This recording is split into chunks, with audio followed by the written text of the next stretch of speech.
ഇന്ന് എന്നോടൊപ്പം ഉള്ളത് മനോജ്.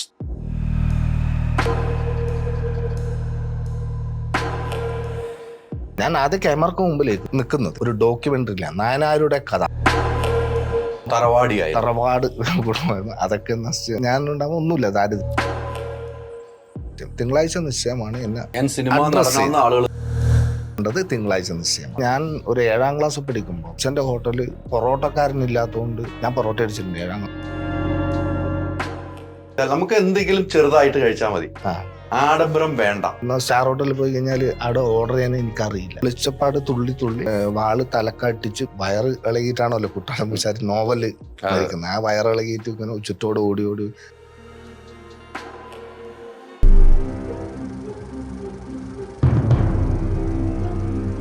നമസ്കാരം. സിനിമയല്ല ജീവിതം. മനോട്ടാ നമസ്കാരം. നമസ്കാരം. സിനിമയല്ല ജീവിതം അല്ലേ? അല്ല, ജീവിതം വേറെ, സിനിമ വേറെയാണ് അല്ലേ? ജീവിതം എങ്ങനെയാണ്?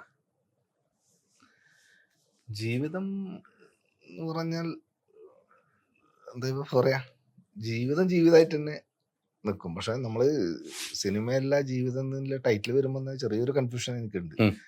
കാരണം കലയാണ് എൻ്റെ ജീവിതം എന്നുള്ളൊരു സംഭവമുണ്ട്. ഒരു അഭിനയമാണ് എൻ്റെ താല്പര്യം. അതാണ് എൻ്റെ ലക്ഷ്യം എന്നുള്ളൊരു പ്രശ്നമുണ്ട്. അതുകൊണ്ട് തന്നെ ഈ സിനിമയല്ല ജീവിതം എന്നുള്ള ടൈറ്റിൽ പറയുമ്പോൾ എനിക്ക് ഇതാദ്യം പറയണം.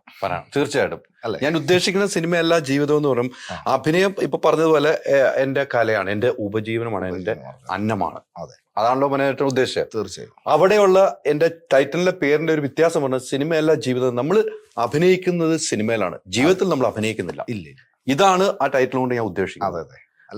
പല ആളുകളും പല രീതിക്ക് പറയും, അവൻ ഭയങ്കര ജാടിയായി സിനിമയിൽ വന്നപ്പോ, പക്ഷെ വീട്ടിൽ വരുമ്പോൾ പാവമാണ്. അതാണ് ഞാൻ ആ ടൈറ്റിൽ കൊണ്ട് ഞാൻ ഉദ്ദേശിച്ചത്. ഒരിക്കലും നമ്മുടെ ജീവിതവും സിനിമയായിട്ട് കൂട്ടി യോജിക്കാൻ പറ്റില്ല. നമ്മൾ വീട്ടിൽ വേറെ ആളും അഭിനയിക്കുമ്പോൾ വേറെ ആളും അല്ലെ. അതാണ് ആ ടൈറ്റിൽ കൊണ്ട് ഞാൻ ഉദ്ദേശിക്കുന്നത്. വീട്ടിലും നാട്ടിലും സുഹൃത്തുക്കളെല്ലാം വേറെ ആളാണ്. അഭിനയിക്കുമ്പോൾ ആ ക്യാരക്ടർ എന്താണോ അതിലേക്ക് ചേരും. ഒരിക്കലും സിനിമയിലേക്ക് എത്തുമെന്ന് പ്രതീക്ഷിച്ചില്ല. ഒരിക്കലും സിനിമയിലേക്ക് എത്തുമെന്ന് ഞാൻ പ്രതീക്ഷിച്ചതേയില്ല. ആഗ്രഹം മാത്രമേ ഉണ്ടായിരുന്നുള്ളൂ. ആഗ്രഹം വർഷങ്ങളായിട്ടുണ്ടോ? ഡ്രാമ നാടകം ചെയ്യുമ്പോൾ തന്നെ? ചെയ്യുന്നതിന് മുന്നേ ഉണ്ട്. ചെയ്യുന്നതിന് മുമ്പേ ഉണ്ടായിരുന്നു. അതിന് ട്രൈ ചെയ്തിരുന്നു? ഇല്ല, സിനിമയിലേക്ക് പോകാനില്ല. എന്തുകൊണ്ട്? എന്താണ് ഇതിൻ്റെ, അതായത് നടന്മാരെയാണോ കണ്ട് ആരെയാ കണ്ട് അറിയില്ല. ഇതെങ്ങനെയാണ് നമ്മളെ പൊതുവെ നമ്മളെ കണ്ണൂർ ആ ഭാഗത്തേക്ക് സിനിമകളില്ലല്ലോ. അതുകൊണ്ട് തന്നെ ഇത് ആഗ്രഹം മാത്രം. അതായത് ഓരോ സിനിമ കാണുമ്പോൾ നമ്മൾ ആഗ്രഹം കൂടും, 2 ദിവസം കഴിയുമ്പം പോവും, അത്രേ ഉള്ളൂ. അപ്പൊ അറിയില്ല അതിന്റെ റൂട്ട് എന്താണെന്ന് പോലും എനിക്കറിയില്ല. ഈ ഓഡീഷൻ എന്നുള്ള സംഭവം തന്നെ ഉണ്ടെന്നറിയാം. ഇത് എവിടെ പോയിട്ട് ഓഡീഷൻ ഒന്നും അറിയില്ല എന്താണെന്ന്. അതന്നെ ഓട്ടോറിക്ഷ എന്നുള്ളൊരു സിനിമ കൊണ്ടാണ് ഞാൻ ആദ്യമായിട്ട് ഓഡീഷന് പങ്കെടുത്ത ഒരു സിനിമയാണ് ഓട്ടോറിക്ഷ. കണ്ണൂർ ഷൂട്ട് അനുശ്രീയുടെ പടം. അതിലാണ് ഞാൻ ഓഡീഷന് പോകുന്നതും. ആ സിനിമ കൊണ്ടാണ് സിനിമയിൽ ധൈര്യം വന്നത്. അതായത് ഇനി സിനിമയാണെന്ന് മനസ്സുകൊണ്ട് ഉറപ്പിച്ചത്. അല്ല, ഈ ഓഡീഷന് ഈ ഓട്ടോറിക്ഷ സിനിമയിലേക്ക് പോകുമ്പോൾ ഓഡീഷൻ എന്ന് പറയുമ്പോൾ മനോജേട്ടനെ സംബന്ധിച്ചിടത്തോളം ഓഡീഷന്റെ ഒരു ആവശ്യമില്ല എന്ന് എനിക്ക് തോന്നുന്നു സ്വയം. പക്ഷെ സിനിമയാണ്, അതിൽ ഓഡീഷൻ വേണം. തീർച്ചയായിട്ടും വേണം. ഇപ്പം എന്നെ അറിയണ്ടേ അല്ലേ? നിങ്ങൾക്കിപ്പം എന്നെ അറിയുന്നത് ഇത്രയും സിനിമകൾ കണ്ടോണ്ടല്ലേ എന്നെ അറിയുന്നത് അല്ലേ? ഞാൻ ഇല്ലെങ്കിൽ മുമ്പൊക്കെ നിങ്ങൾ സിനിമയായിട്ട് ബന്ധുവിലെ ആളാണ്, ഞങ്ങൾക്കൊരു ചാൻസ് എവിടെയും വിരോധിച്ചാൽ ഒരിക്കലും നടക്കില്ലല്ലോ. അത് ഒരു കോമൺ സംഭവമല്ലേ. അപ്പം നമുക്കൊരു ഓപ്പർച്യൂണിറ്റി ഇങ്ങനെ കിട്ടുന്നു. അപ്പം നമ്മൾ ഓഡീഷൻ ചെയ്തിട്ട് സെലക്ട് ചെയ്യുന്നു. അതിലാണ് സിനിമയിൽ ഒരു ക്യാരക്ടർ വേഷം കിട്ടിയാൽ അഭിനയിക്കാൻ സാധിക്കുന്നു തീരുമാനിച്ച ഒരു സിനിമയാണ് ഓട്ടോറിക്ഷ. അതാണ് തുടക്കം. അല്ലല്ലോ, തിങ്കളാഴ്ച നിശ്ചയമാണല്ലോ തുടക്കം. അതായത് എനിക്ക് ബ്രേക്ക് തന്ന് തിങ്കളാഴ്ച നിശ്ചയം. ഓട്ടോറിക്ഷയിലാണ് ആദ്യം? അല്ല, അഭിനയിച്ചില്ല. അഭിനയിച്ചു, ഓട്ടോറിക്ഷയിൽ അഭിനയിച്ചു. അതല്ല ആദ്യത്തെ സിനിമ. ഞാൻ ആദ്യം ക്യാമറക്ക് മുമ്പിലേക്ക് നിൽക്കുന്നത് KR മോഹനാട്ടൻ സംവിധാനം ചെയ്ത ഒരു ഡോക്യുമെന്ററിയില്ല, നായനാരുടെ കഥ. അതിലേക്ക് വരട്ടെ. നായനാരുടെ കഥ എന്നുള്ളൊരു ഡോക്യുമെന്ററിയിലാണ്. KR മോഹനൻ സാറാണ് എൻ്റെ സംവിധായകൻ. എൻ്റെ അസോസിയേറ്റ് പ്രിയാനന്ദനൻ, അതായത് നമ്മളെ നാടക സുഹൃത്താണ്. അങ്ങനെ സംവിധായകൻ, നാടക സുഹൃത്താണ്. പിന്നീട് അതാണ് ആദ്യം നാടക സുഹൃത്ത്, പിന്നീട് സംവിധായകൻ. ആ സംവിധായകത്തിലേക്ക് വരുന്ന സമയം ഞാൻ പറയാം. അപ്പം അതിലാണ് ഞാൻ ക്യാമറ കൊമ്പിൽ, ഫിലിമാണ് ക്യാമറ, ക്യാമറ കൊമ്പിൽ ആദ്യമായിട്ട് ഞാൻ നിൽക്കുന്നതും ആ ഒരു ഡോക്യുമെന്ററിയിലാണ്. അതിനുശേഷം പ്രിയന്തന്റെ എല്ലാ ഡോക്യുമെന്ററിയിലും പോരാട്ടം കൂടെ 100 വർഷം എല്ലാവരുടെയും ബന്ധപ്പെട്ട ഡോക്യുമെന്ററിയിലൊക്കെ ഈ കൃഷ്ണപിള്ള ക്ലാസ്സിലാണ് ഏറ്റവും കൂടുതൽ ഉണ്ടാവുക. ഗ്രൂപ്പിൽ സ്ഥിരം കൃഷ്ണപിള്ള ക്ലാസ്സിലാണ് ഉണ്ടാവുക.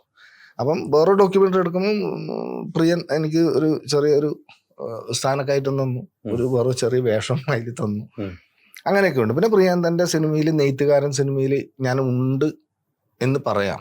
കാരണം ഞാൻ ആ പടം ഞാനുണ്ടെന്ന് കാണാൻ വേണ്ടി 3 പ്രാവശ്യം പടം കണ്ടിരുന്നു. അല്ല, കണ്ണ് ചുമ്മാ പോവും. ഒരു നടൻ മുരളി സാറിന്റെ ഒരു റിയാക്ഷൻ മാത്രമേ ഉള്ളൂ. സെക്കൻഡ് പുലിജന്മം എന്നുള്ള സിനിമയിൽ ഡയലോഗ് ഒന്നുമില്ല, കുറെ കൂടെ അതായത് കാണാം, സീൻ എന്ന് പറയാൻ പറ്റില്ല. അപ്പോഴൊന്നും സിനിമയിൽ അഭിനയിക്കാൻ സാധിക്കുമെന്ന് ഞങ്ങൾക്കറിയില്ലായിരുന്നു. അത് ഓട്ടോറിക്ഷ സിനിമയോട് കൂടിയാണ് ഒരു ക്യാരക്ടർ വേഷം, നാസർ എന്നുള്ള ക്യാരക്ടർ സിനിമയിൽ ആദ്യമായിട്ട് ഒരു ക്യാരക്ടർ വേഷം ചെയ്യുന്നത് ഓട്ടോറിക്ഷ സിനിമയാണ്.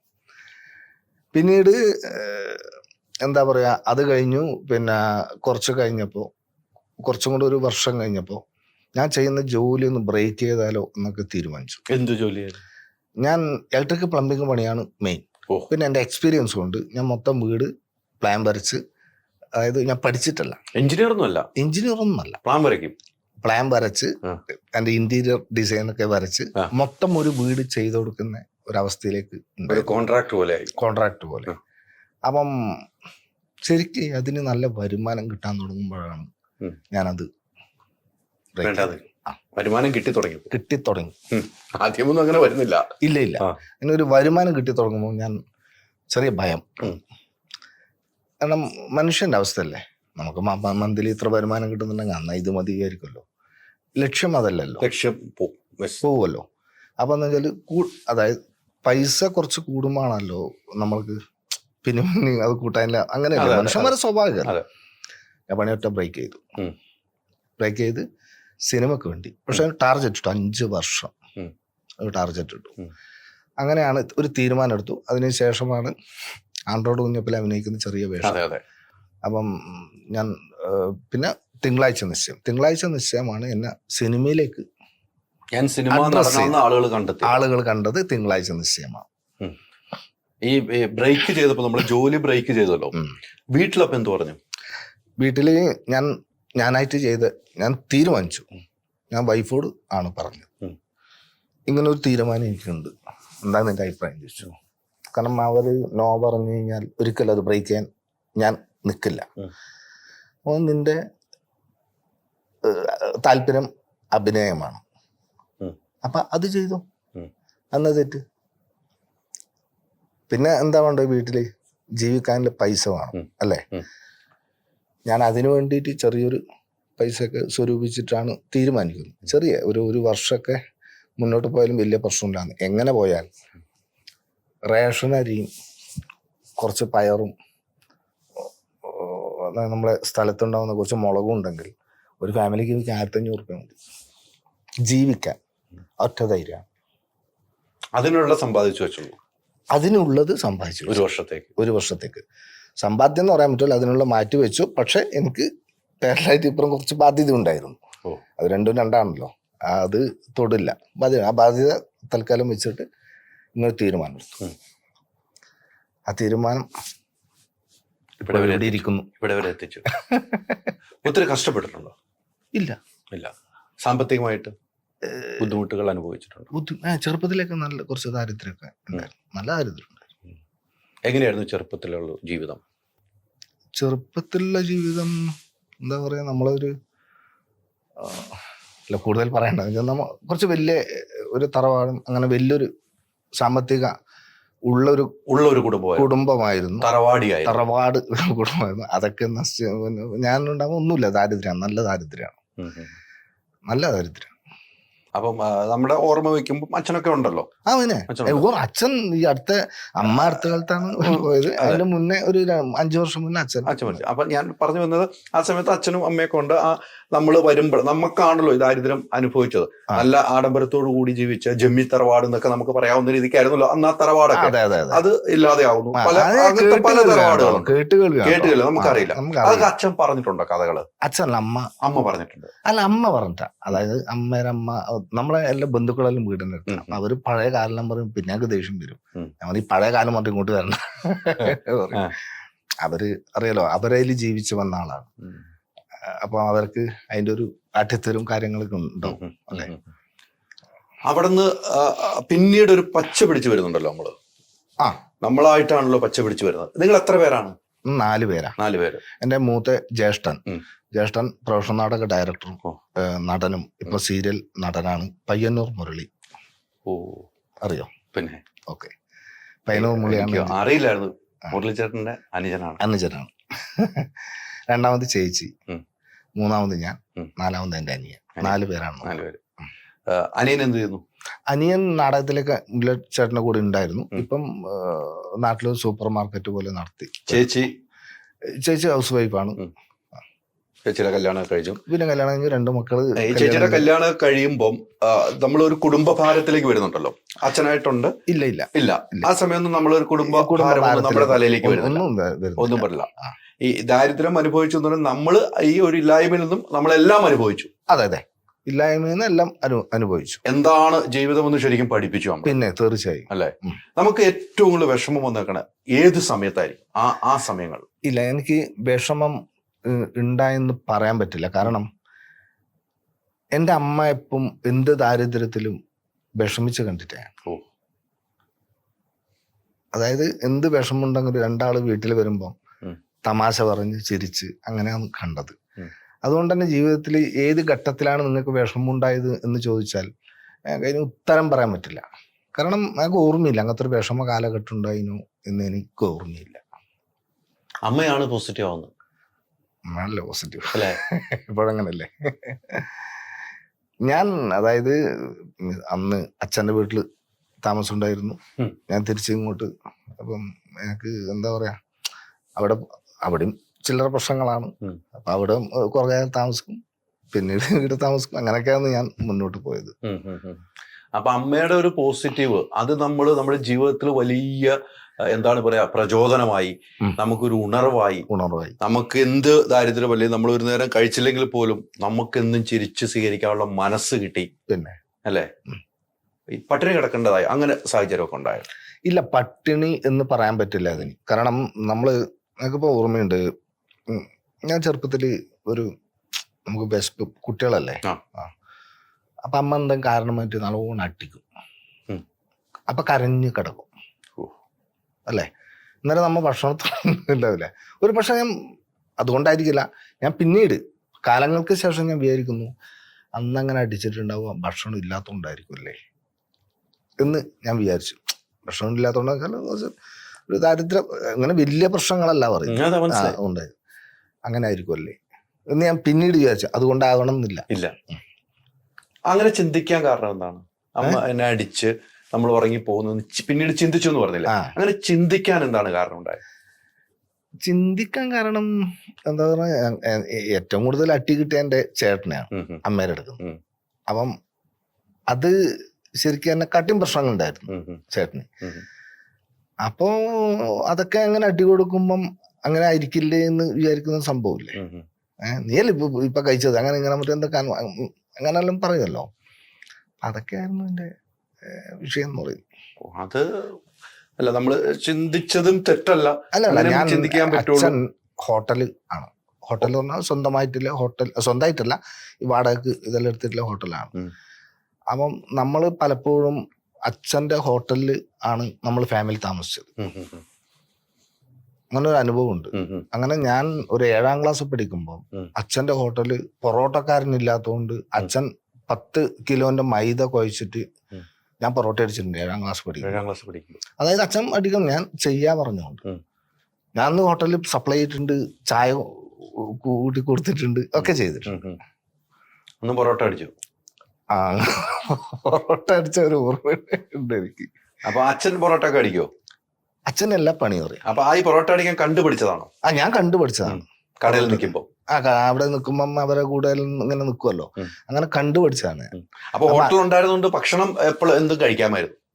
ഹോട്ടൽ ഉണ്ടാകുമ്പോ നമുക്ക് പിന്നെ അതിനായി പോകുന്നത് ഈ വെള്ളിയാഴ്ച സ്കൂൾ വിട്ട് വൈകുന്നേരം അവിടെ നിന്ന് ഒരു അരമണിക്കൂർ ഉണ്ട്, തളിപ്പറമ്പ് പറഞ്ഞ സ്ഥലത്താണ് എന്റെ ഓർമ്മയിൽ. വെള്ളിയാഴ്ച വൈകുന്നേരം പോയി കഴിഞ്ഞാൽ തിങ്കളാഴ്ച രാവിലെ സ്കൂളിൽ പോകാനാകുമ്പോൾ വീട്ടിലേക്ക് വരിക. 2 ദിവസം ആഴ്ചയിൽ 2 ദിവസം അച്ഛനെ സഹായിക്കാൻ വേണ്ടി അവിടെ ഹോട്ടലിൽ നല്ല ഭക്ഷണം കഴിക്കാം. പിന്നെ പൊറോട്ട മസാല കറില്ലെങ്കിൽ ചൂടെ പച്ചക്കറിയാണ്. പച്ചക്കറിയാണല്ലേ? ഇന്നത്തെ കാലത്ത് ചിക്കൻ പരിപാടി അങ്ങനത്തെ പച്ചക്കറിയാണ്. ഈ അത് അങ്ങനെ ജീവിതം പോയി. ഈ പറഞ്ഞ പോലെ അമ്മ അടിച്ച കഥയും ഈ അച്ഛന്റെ കഥയും പറഞ്ഞു. ഹോട്ടലിൽ നമ്മൾ സപ്ലൈ ചെയ്ത ഹോട്ടലിൽ ജീവിക്കുമ്പോൾ നമുക്ക് ഒത്തിരി ആളുകൾ വരും, പല ആളുകൾ. നമുക്ക് 7ാം ക്ലാസ് ഉള്ളൂ, നമ്മുടെ അറിവ് അത്രേ ഉള്ളൂ.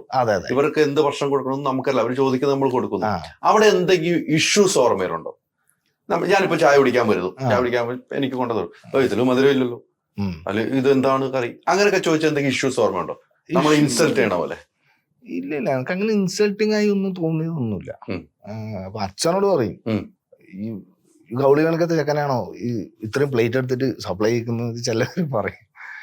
അപ്പം നമ്മൾ ചെറുതല്ലേ, അപ്പൊ അങ്ങനെ അച്ഛനോട് പറയും. അപ്പൊ അതൊരു ഇൻസൾട്ടായി എനിക്ക് തോന്നിയില്ല. അച്ഛനോട് പറയും, അതൊരു സത്യമാണല്ലോ. എന്നോട് പറഞ്ഞാൽ ഞങ്ങൾക്കൊരു ഇൻസൾട്ട് തോന്നും. എന്തിനാണ് നല്ല. അപ്പം എന്താ പറയാ, അത് അന്ന് അങ്ങനെ ഒന്നും ഇതില്ലല്ലോ. അപ്പൊ അച്ഛനെന്ത് പറയും? അച്ഛൻ പറയില്ല, ഞാൻ അവനോട് എടുക്കാന്ന് പറഞ്ഞിട്ടൊന്നുമില്ല. അങ്ങനെ അപ്പൊ ഞാൻ ചെയ്യുന്നതാണ്, പിന്നെന്താ അവിടെ ചെയ്യാ. പയ്യന്നൂര് തന്നെയായിരുന്നോ? അല്ലല്ല, ഞാൻ പയ്യന്നൂരാണ്, തളിപ്പറമ്പ് പറഞ്ഞ സ്ഥലത്ത്. അരമണിക്കൂർ പോകണം. തളിപ്പറമ്പിലായിരുന്നു ഹോട്ടലല്ലേ? ഹോട്ടൽ ഉണ്ടായിരുന്നു. എത്ര നാളെ നടത്തി അച്ഛൻ? 6 വർഷമില്ല, ഒരു ക്യാൻറ്റീനാണ്. ഒരു ക്യാൻറ്റീനായിരുന്നു. അത് 3 വർഷം കൊടുക്കൂ. പക്ഷെ അച്ഛന്റെ ഒരു ഇതുകൊണ്ട് 6 വർഷം കിട്ടി. 6 വർഷം കഴിയുമ്പോൾ, 6 വർഷം കഴിഞ്ഞല്ലോ, 7ാം ക്ലാസ് പഠിക്കുന്നു. 6 വർഷം കഴിയുമ്പോൾ ഇത് നിർത്തുന്നു. പിന്നെ എന്താണ് അച്ഛൻ ചെയ്യുന്നത് ബിസിനസ്? ബ്രോക്കർ പണി. അതായത് കല്യാണം ദേഹണ്ണ ഉണ്ടായിരുന്നു. ദേഹണ്ണ എന്ന് പറഞ്ഞാൽ മനസ്സിലായോ? കല്യാണത്തിന് ഭക്ഷണം ഉണ്ടാക്കിയില്ല, നമ്മയോട് ദേഹണ്ണ എന്നാ പറയാ. കല്യാണത്തിന് ഭക്ഷണം ഉണ്ടാക്കിയില്ല, അതുണ്ടായിരുന്നു. അത് ഈ കല്യാണത്തിന് ഭക്ഷണം ഉണ്ടാക്കാൻ പോയി അന്ന് കാറ്ററിംഗ് പരിപാടി. അന്ന് ഭയങ്കര സന്തോഷമാണ്. ഒരു പടന്ന പഴവും 10 പേപ്പർ കേക്കും കൊണ്ടുവരും. ഒരു പടന്ന പഴം, ഒരു പെടലാന്ന് പറയല്ലേ, നമ്മളെ കണ്ണൂരായോണ്ടാണ്. ഒരു പെടലപ്പഴവും ചെറുപഴവും 10 കേക്കും വരും. കേക്ക് ഇല്ല, പേപ്പർ കേക്ക് ഇല്ലേ, കപ്പ് കേക്ക് ഇതുപോലെ പേപ്പറിൽ ഉണ്ടായിരുന്ന കേക്ക്. ആ കേക്കും 10, അതായത് ഒരു ഇത് പഴം, ഈ അതായത് മറ്റേ ഇതില്ലേ നമ്മൾ എന്താ പറയാ, നിങ്ങൾ ഉപ്പേരി എന്നാ പറയാ, അതായത് കല്യാണത്തിന് വളർന്ന ആ ചിപ്സിന്റെ അതും കുറച്ച് വരും. അതാണ് കൂലി അച്ഛന്റെ. പൈസ ഇല്ല അന്ന്. ഇപ്പൊ അടുത്ത കാലത്തല്ലേ ഈ കാറ്ററിംഗും പരിപാടിയും അതിനെ കൊണ്ട്. അന്ന് അത് എടുത്ത് ചെയ്യുന്നവർക്ക് പൈസ ഉണ്ട്, നമ്മൾ അല്ലല്ല, എടുത്ത് ചെയ്യുന്ന അച്ഛൻ തന്നെയാ ചെയ്യുന്നത്. ആ വീട്ടിലെല്ലാരും ഇന്നില്ല കണക്കല്ലല്ലോ, ആ വീട്ടിലെല്ലാരും അതായത് കൂടുമല്ലോ, സ്ത്രീകൾ എന്ത് രസമായിരിക്കും. പിന്നെ തേങ്ങ സ്ത്രീകള് വർത്തമാനം പറഞ്ഞ് പണ്ടത്തെ ആ ഓർമ്മ നമുക്ക് മനസ്സിൽ ഇപ്പൊ ഓടി വരുവാണ്. അതെ. അപ്പൊ അച്ഛന് കിട്ടുന്ന ഇതാണ് അത് വീട്ടിലേക്ക് കൊണ്ടുവരും. അന്ന് ആഘോഷം.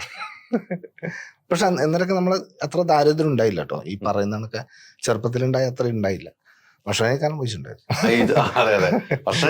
ഭക്ഷണം കഴിക്കണമെന്ന് പല ആവശ്യങ്ങളും നമുക്ക് തോന്നാറുണ്ട്. നമുക്ക് ഇന്ന ഭക്ഷണം കഴിക്കണം എന്നൊക്കെ തോന്നുമായിരുന്നു. ഇന്നുമില്ല.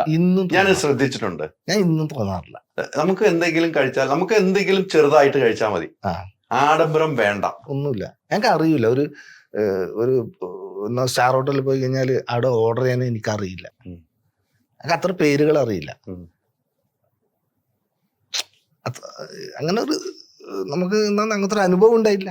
അതുകൊണ്ട് പേരുകൾ അറിയില്ല എനിക്ക്. ഈ ബ്രോക്കർ പണി, കല്യാണ ബ്രോക്കർ പണിയും പിന്നെ കാറ്ററിംഗിനുമാണ് അച്ഛൻ പോയിക്കൊണ്ടിരുന്നത്. കാറ്ററിംഗ് കഴിഞ്ഞിട്ട് കല്യാണ ബ്രോക്കർ, അത് കഴിഞ്ഞിട്ട് കല്യാണ ബ്രോക്കറിലേക്ക് പോയതല്ലേ? പ്രായം കൂടുന്തോറും അങ്ങനെ ഉണ്ട്, മാറി പോന്നു. അപ്പം നിങ്ങൾ എല്ലാവരും ഒരുമിച്ചല്ല വീട്ടിൽ താമസിക്കുന്ന? ചേട്ടനും? അല്ല, ചേട്ടൻ മുംബൈ നാടകം എന്ന് പറഞ്ഞിട്ട് തിരുവനന്തപുരത്തേക്ക് സെറ്റിലായല്ലോ? സെറ്റിലായില്ല, അവിടെയാണല്ലോ കേന്ദ്രം. അതെ, കേന്ദ്രം അവിടെയായിരുന്നു. നാടകത്തിന് തിരുവനന്തപുരം ആ ഏരിയ നിന്നാണല്ലോ വരുന്നത്. അതെ. പിന്നീട് ചേട്ടൻ എറണാകുളം വന്നു. 10-22 വർഷമായി എറണാകുളം. ഇപ്പൊ എറണാകുളം സെറ്റിലായി. ഇവിടെ എറണാകുളത്ത് സെറ്റിലാണല്ലോ. ആ സമയത്ത് ഈ പറഞ്ഞ പോലെ അച്ഛൻ്റെ ഇത് പണിയൊക്കെ ചെയ്യുന്നു. അപ്പൊ പിന്നെ ബാക്കി നിങ്ങൾ 3 പേരാണ് അവിടെ ഉള്ളത്? അതെ അതെ 3 പേര്. പെങ്ങളും അനിയനും താങ്കളും ഉള്ളത് മനോഹരനാണ് ഉള്ളത്. അതെ അതെ. അച്ഛന്റെ ഈ പണി കൊണ്ട്, ഈ ബ്രോക്കർ പണി കൊണ്ടല്ല നമ്മൾ ജീവിക്കുന്നത് അതെ അല്ലെ? അപ്പം വേറെ പണിക്കൊന്നും പോകുന്നില്ലല്ലോ? ഞാനോ? ഇല്ല ഇല്ല. ഞാൻ സ്കൂള്. അപ്പൊ എത്രാം ക്ലാസ്സിലാണ് പഠിക്കുന്നത്? ഇല്ല, അതൊരു 10ാം ക്ലാസ് ഒക്കെ ആയിട്ടുണ്ടാവും. ഞാൻ 10ാം ക്ലാസ് കഴിഞ്ഞ ഉടനെ ഞാൻ എന്റെ പണിക്ക് പോയി. എന്ത് പണിക്ക് പോയി? വയറിംഗ് പണി. വയറിംഗ് വേണ്ടി. അത് സ്വന്തം പഠിച്ചാണോ ആരെയും കൂടെ? അല്ല, എന്റെ മാമൻ വയറിംഗ് പണിക്കാരനാണ്. 10ാം ക്ലാസ് കഴിഞ്ഞ് നമ്മൾ തീരുമാനമുണ്ടല്ലോ, 10ാം ക്ലാസ് കഴിഞ്ഞു, ഇനി 2 മാസം കളി. ഒരു ദിവസം കളിച്ചിരുന്നു. പിറ്റേന്ന് രാവിലെ ടൂൾസ് ഒക്കെ എടുത്തിട്ട് വന്നു, ഇന്ന് വീട്ടിലേക്ക് പോവാം. മാമൻ പോയി. പിന്നെ അതിനോടായി പാഷൻ. അത് പഠിക്കുവോ അത് ചെയ്യുവോ എന്നുള്ള പാഷനായി. 10ാം ക്ലാസ്സിൽ 10ാം ക്ലാസ് കഴിഞ്ഞ ക്ലാസ്സിൽ പൊറോട്ട അടിച്ചു തുടങ്ങി. 10ാം ക്ലാസ്സിൽ വയറിംഗ് പഠിക്കും പോയി. അത് പിന്നീട് പ്ലാൻ വരച്ച് ഒരു എഞ്ചിനീയറിംഗ് നിലയിലേക്ക് നമ്മൾ എത്തി.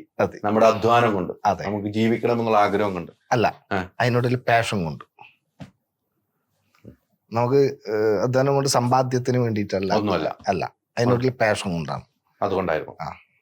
അങ്ങനെ ഇപ്പൊ ഒത്തിരി വീടുകൾ വയറിംഗ് ചെയ്തിട്ടുണ്ടാവുമല്ലോ അല്ലെ? ഓ പിന്നെ. അന്നൊക്കെ എത്ര പൈസ കിട്ടും? അന്നൊക്കെ ഒരു വീട് മൊത്തം വയർ ചെയ്താല് ഞാൻ സ്വന്തമായി ചെയ്യുന്ന, അതായത് ഞാൻ മാമന്റെ കൂടെ പോയി സ്വന്തമായി ചെയ്യുന്ന സമയത്ത് ഒരു വീട്ടില് വയറിങ് പ്ലംബിങ് എല്ലാം ചെയ്താൽ ഒരു 5000 രൂപ അന്ന്. ഇന്നത് 2 ലക്ഷം ആണ്. ഞാൻ 2 ലക്ഷം വരെ വാങ്ങിയിട്ടുണ്ട്, മേടിച്ചിട്ടുണ്ട്. അടുത്ത കാലത്താണ് നിർത്തിയത്. ഒരു വീടിന്റെ വയറിങ് ആയിട്ട്, കാരണം 1.5 വർഷമാണല്ലോ ഒരു വീട് തീരെ. തുടക്കം തൊട്ട് ഓരോണല്ലോ. പണ്ടത്തെ വീടുകൾ ചെയ്യുമ്പോൾ ഇച്ചിരി എളുപ്പമായിരുന്നു തോന്നുന്നു. ഇപ്പം കുറെ കൂടെ അങ്ങനെ വയറിംഗ് ഒക്കെ പുറത്തു വരുമായിരുന്നല്ലോ. അതെ അതെ അല്ലേ? അതെ അതെ. പൈപ്പ് ഇട്ട് അല്ലെങ്കിൽ ഫസ്റ്റ് സ്റ്റാർട്ട് ചെയ്ത് തന്നെ റീപ്പർ വയറിംഗ് ഇല്ല, മറ്റേ ഒരു സാധനം എനിക്ക് ഞാൻ നന്നായി ഒന്ന് ചിത്രം വരക്കും. ഇപ്പം വരക്കാറില്ല. അതിലാണല്ലോ ആ ഒരു തിളങ്ങി വീട്ടുകാരുടെ പേരില്ലേ, പേരൊക്കെ അടിച്ചിട്ട് ആ ക്ലിപ്പിൽ പേരൊക്കെ. ഇപ്പൊ കുഞ്ഞിരാമൻ എന്നുള്ളത് അവിടെ റീപ്പറിൽ കുഞ്ഞിരാമൻ. അപ്പൊ ആ വീട്ടുകാർക്ക് ഭയങ്കര സന്തോഷമാവും. 2 രൂപയ്ക്ക് കിട്ടും. 2 രൂപ കിട്ടും. അതിന് അഡീഷണൽ 2 രൂപ അവരുടെ പേരൊക്കെ എഴുതി കൊടുക്കും. 2 രൂപ കിട്ടും. ഈ പറഞ്ഞതുപോലെ അതിനുശേഷം ഇതിന്റെ ഒപ്പം തന്നെയാണ് നമ്മൾ ജോലി വേണ്ട എന്ന് വെക്കുന്നു.